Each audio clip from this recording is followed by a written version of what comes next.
कश्मीर में हिंदुओं का नरसंहार हुआ है, नाम पूछ के मारा गया है, नाम पूछने के बाद कलमा पढ़वाया गया है, लेकिन अखबार की हेडिंग है कश्मीर में आतंकी हमला।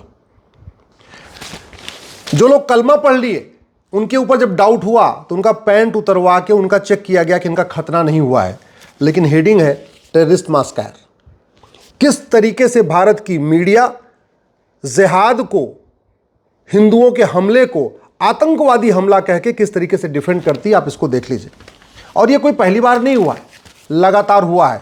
अनंतनाग में 36 हिंदुओं की हत्या हुई थी, नुनवाल में 32 हिंदुओं की हत्या हुई थी, शेषनाग में 13 हिंदुओं की हत्या हुई थी, विधानमंडल के एरिया में 36 हिंदुओं की हत्या हुई, चंदनवारी में 11 हिंदुओं की हत्या हुई, हाईवे के किनारे 19 हिंदुओं को मारा, पुलवामा में 24 की हत्या हुई, फिर पुलवामा में 13 की हत्या हुई, फिर पुलवामा में 40 हमारे सैनिकों का बलिदान हुआ। असंख्य हत्याएं हो चुकी है, लेकिन जब जब हत्या होती है तो मीडिया उसको आतंकवादी हमला कह के उसको डिफेंड कर देती है। और जब मीडिया आतंकवादी कहती है तो बाद के लेखक, बुद्धिजीवी, पत्रकार, कलमकार फिर ये कहना शुरू कर देते हैं आतंक का कोई धर्म ही नहीं होता, आतंकवादी का कोई मजहब नहीं होता। जबकि सच्चाई है कि पूरी दुनिया में जितने आतंकवादी संगठन है, अगर हम उनको नाम देख लीजिए तो नाम से पता चल जाएगा कि आतंकवाद का मजहब होता है कि नहीं, आतंकवादी संगठनों का मजहब होता है कि नहीं। और अगर आतंकवादी का मजहब नहीं होता है तो कहीं आके भीड़ में गोली चलाते, नाम पूछ के क्यों गोली मार रहे थे, जो कलमा नहीं पढ़ पाया उसको क्यों गोली मारे, जिसका खतना नहीं हुआ था उसको क्यों गोली मारे।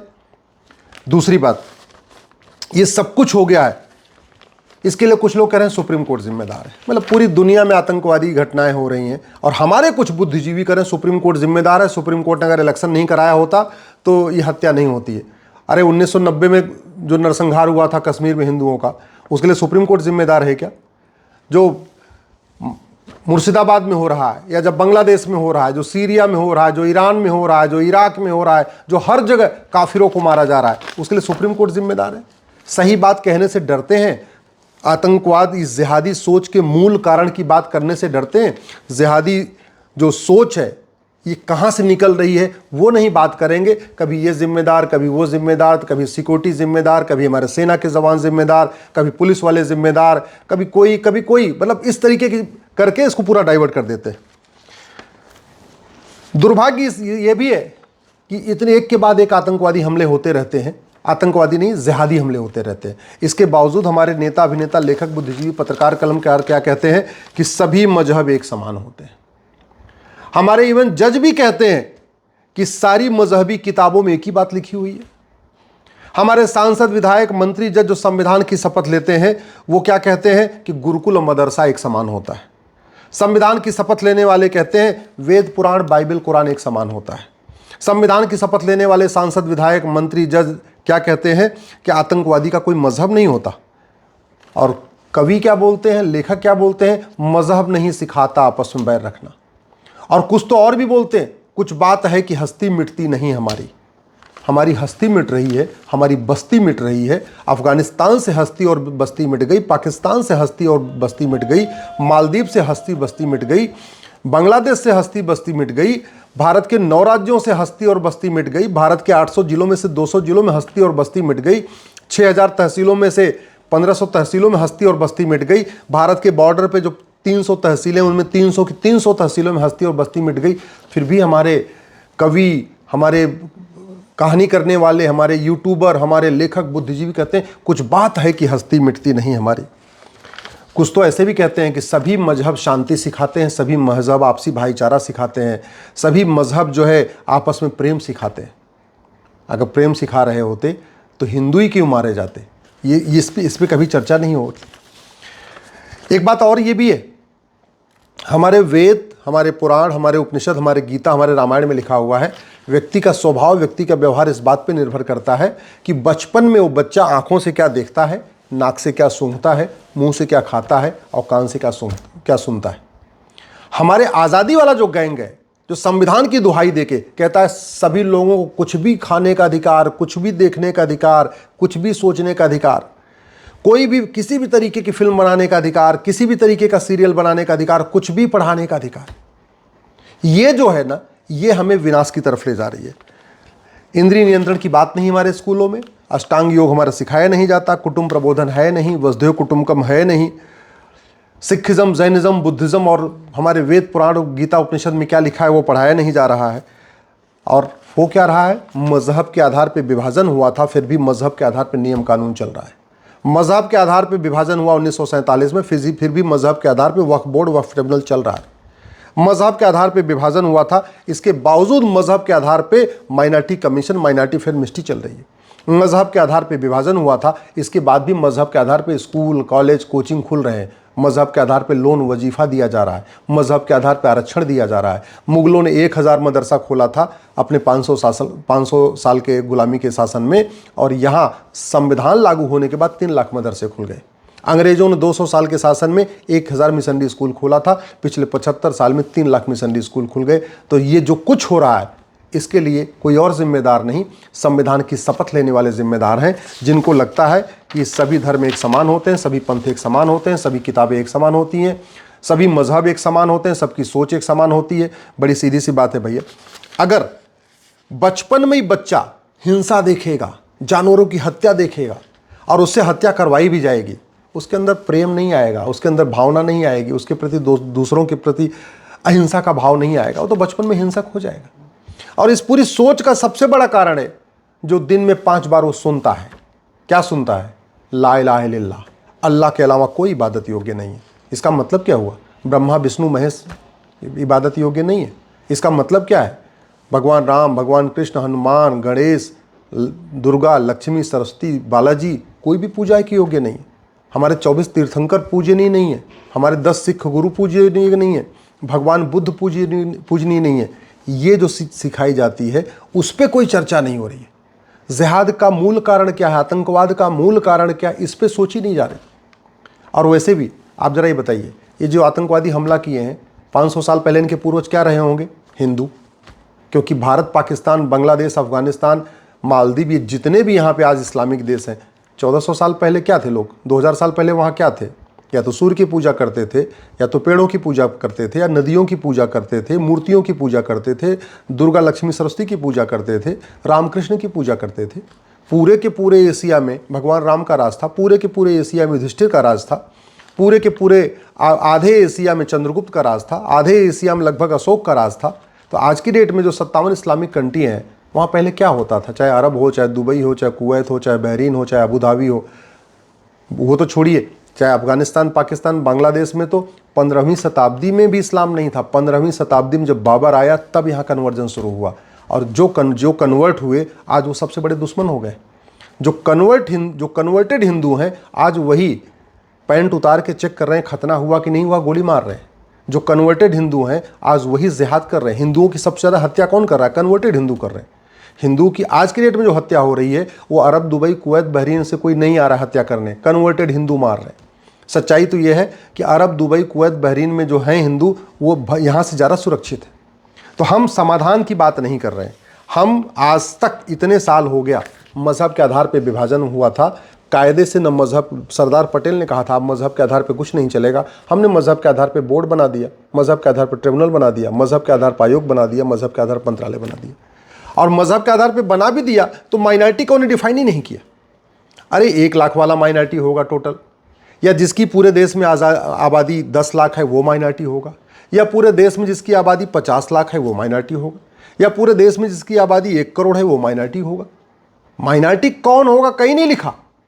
और minority commission, minority film ministry, करोड़ों का केंद्र का बजट, करोड़ों का राज्य का बजट, माइनॉरिटी के नाम पे वजीफा, माइनॉरिटी के नाम पे लोन, माइनॉरिटी के नाम पे कोचिंग, माइनॉरिटी के नाम पे सब दुनिया भर की चीज़ें। माइनॉरिटी कौन है कहीं पता ही नहीं है। भारत को बचाना चाहते हैं, सबसे पहले इस माइनॉरिटी मेजॉरिटी के खेल को बंद करिए। भारत को बचाना चाहते तो हेट स्पीच को डिफाइन करिए, भारत में हेट स्पीच को डिफाइन करिए, और जितनी भी मजहबी किताबें हैं एक बाकायदा कमीशन बना के सभी किताबों की समीक्षा करिए। जिन जिन मजहबी किताबों में नफ़रत सिखाई जा रही है उन किताबों के कम से कम उतने पार्ट को बैन करिए। चीन ने किया है, चीन ने हेट स्पीच को डिफाइन किया और जितनी मजहबी किताबें थी सबकी समीक्षा करवाया, और जहाँ जहाँ गड़बड़ी थी, जिन जिन पन्नों पे गड़बड़ी थी वो पन्ने निकलवा दिए। भारत में क्यों नहीं हो सकता? किसने रोका हुआ है? अगर आपको लगता है लोकतंत्र दिक्कत कर रहा है तो फिर 1 साल 2 साल के लिए आपातकाल लगा दीजिए। 75 में आपातकाल लगा था ना, लगाइए आपातकाल, 1 साल के लिए लगाइए, 2 साल के लिए लगाइए, एक बार जुताई गुड़ाई निराई खरपतवार की सफाई करिए। अगर आपको लगता है लोकतंत्र के रहते हुए जुताई गुड़ाई निराई खरपतवार की सफाई नहीं हो सकती, लगाइए इमरजेंसी लगा के सफाई करिए। लेकिन भारत को बचाना तो पड़ेगा ना। तिल तिल के खत्म होने से थोड़ा थोड़ा रोज खत्म हो, घुट घुट के खत्म हो, लब जिहाद के जरिए खत्म हो, लैंड जिहाद के जरिए खत्म हो, घुसपैठियों के कारण हमारी डेमोग्राफी बदले, धर्मांतरण के कारण हिंदू खत्म हो, जनसंख्या विस्फोट के कारण डेमोग्राफी बदले, इससे अच्छा एक बार आपातकाल लगा के साल 2 साल के अंदर सबकी सफाई करके और सारे नियम कानून ठीक कर दीजिए, वो ज़्यादा अच्छा है। ये राइट टू, अगर भारत को बचाना है तो राइट टू एजुकेशन को बदल के राइट टू इक्वल एजुकेशन करिए, समान शिक्षा लागू करिए। भारत को बचाना है, गुलामी के जितने हमारे मठ मंदिर तोड़े गए थे, सीधे एक कानून बनाइए, प्लेस ऑफ वर्शिप एक्ट की जगह सीधे एक कानून बनाइए, सबको वापस ले लीजिए। अगर भारत को बचाना चाहते हैं तो एंशिएंट मोनूमेंट एक्ट जो बना है इसको बदलिए, सारे गुलामी के नाम एक साथ मिटा दीजिए। अगर भारत को बचाना चाहते हैं तो हिंदुओं को कम से कम त्रिशूल, तलवार, भाला, गड़ासा, जो हमारे देवी देवताओं के शस्त्र हैं, उनको रखने की इजाज़त दीजिए। यह आर्म्स एक्ट ने हिंदुओं को निहत्था बना रखा है। भारत को बचाना चाहते हैं तो जो भारत में जिहाद की फंडिंग आ रही है हवाला के ज़रिए, इस फंडिंग को बंद करने के लिए ये मनी लॉन्ड्रिंग एक्ट को बदलिए।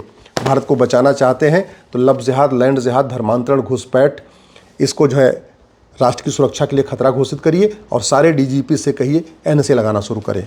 भारत को बचाना चाहते हैं तो लब जिहाद, लैंड जिहाद, धर्मांतरण, घुसपैठ और को अनलॉफुल एक्टिविटी डिक्लेयर करिए और सबके खिलाफ यूएपीए लगाने के लिए आदेश करिए। भारत को बचाना चाहते हैं तो जो विदेशी फंडिंग के लिए कांग्रेस ने 2010 में एफसीआरए कानून बनाया था, इस कानून को ख़त्म करिए। विदेशी फंडिंग जब तक आती रहेगी तब तक ये समस्या बनी रहेगी। भारत को बचाना चाहते हैं तो जो अंग्रेज़ों ने 1894 में लैंड एक्विजिशन एक्ट बनाया था, उसके कारण जो 99 साल की लीज़ पे ज़मीनें बांटी गई थी, वो सबकी लीज़ पूरी हो गई है। जो इस कानून के अंतर्गत लीज़ पे ज़मीनें दी गई थी और जिनकी लीज़ पूरी हो गई, सबको वापस लीजिए। जो ज़मीनें पड़ी हुई ना, उसके दम पे वो कमा रहे हैं, लूट रहे हैं और जो पैसा आ रहा है उससे वो आतंकवाद को, जिहाद को फैला रहे हैं।